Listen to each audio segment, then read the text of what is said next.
امروز میخوایم راجع به هموروید با هم دیگه صحبت کنیم.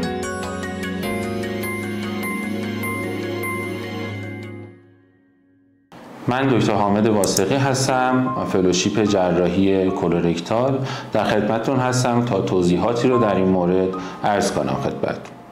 همورویدها بالشتک‌های عروقی هستند که در همه انسان‌ها اطراف انتهایی ترین قسمت روده بزرگ قرار گرفتن و کارشون اینه که کمک میکنن که ما اختیار نسبت به دفع گاز یا مدفوع رو داشته باشیم. حالا اگر سایز این همورویدها بزرگتر از حد نرمال بشه یا علامت دار بشن، مثل اینکه خونریزی پیدا کنن یا دارای درد بشن، میریم سراغ درمان همورویدها. انتخاب روش درمانی و نوع درمان از اون جهت حائز اهمیته که خب ممکنه با انتخاب یه روش درمانی اشتباه ما اون اختیارمون نسبت به گاز یا مدفوع، به خصوص تو کسایی که بوردرلاین هستن در این زمینه، رو از دست بدیم.